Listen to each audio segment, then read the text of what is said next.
আমার মতো প্রতিটি মায়েরই সকাল হলে একই টেনশন থাকে যে প্রতিদিন বাচ্চার স্কুলে কি টিফিন দিব। তো হ্যালো এভরিওয়ান, আসসালামু আলাইকুম।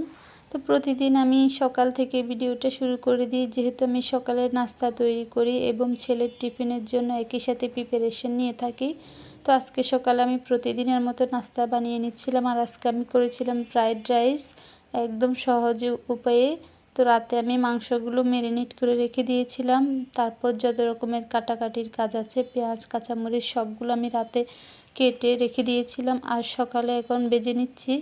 তো এখানে সবজির মধ্যে আমি দিয়েছিলাম চিকেনের সাথে বরবটি, গাজর আর অল্প পরিমাণে বাঁধাকপি কুচি। তারপরে একটু সয়া সস দিয়ে দিয়েছি, পেঁয়াজ কাঁচামরিচ তো লাগছে, ওটা দিয়েছি।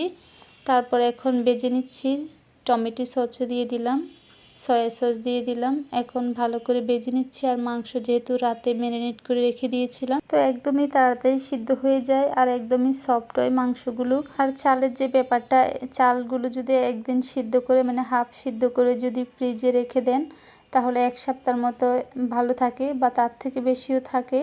তো আমি একদিন করে রাখি, তারপর মাঝে মাঝে করে দিই আর কি, ছেলেকে টিফিনের জন্য ফ্রাইড রাইস, আর সকালের নাস্তার জন্যও করি মাঝে মাঝে। তো এখন একটা ডিম দিয়ে দিলাম এখানে আমি, আর ডিমটা আগে থেকে আমি একটু ভেজে নিয়েছিলাম আলাদা একটা প্যানের মধ্যে। আর এখানে কিছু পরিমাণ আমি ম্যাগি যে মশলা থাকে ওগুলো থেকে 1 প্যাকেট মশলা দিয়েছিলাম। তো এরপরে নামানোর আগ মুহূর্তে আমি কিছু পরিমাণ চিনিও দিয়েছিলাম, আর এই চিনিটা দেওয়ার কারণে ফ্রাইড রাইসের স্বাদ আরও দ্বিগুণ বেড়ে যায়। তো এই ছিল আমার সকালের নাস্তা। এখন আমি একটু সাজিয়ে নিচ্ছি, যেহেতু আমি একটা রিলস তৈরি করব। আর এমনিতেও প্রতিদিন আমি সকালের নাস্তা দিয়ে একটা রিলস তৈরি করে ফেলি। তো আর একটা কষ্টের কথা শেয়ার করি আপনাদের সাথে, আমি যত সুন্দর করে সকালবেলা বা বিকেলে যে কোনো টাইমে নাস্তা দিয়ে সুন্দর করে যদি একটা রিলস তৈরি করি না কেন, এটা কখনো ভাইরাল হবে না। তো আমার এখানে অনেক কষ্ট লাগে, কিন্তু আমি যদি এলোমেলোভাবে একটা ভিডিও তৈরি করি, ওটা কোনো রকম তারপরও ভাইরাল হয়। কিন্তু সুন্দর করে সাজিয়ে গুছিয়ে ভিডিও দিলে এগুলো একদমই ভাইরাল হয় না, খুবই খারাপ লাগে। তো এখন অনেকক্ষণ নাস্তা টাস্তা করে রেস্ট নেওয়ার পরে দুপুরে রান্না করতে চলে আসলাম। এখন আমি এখানে সরপুঁটি মাছ থাকে, যেগুলো সরপুঁটি মাছ বলে মনে হয় এগুলোকে, পুকুরের।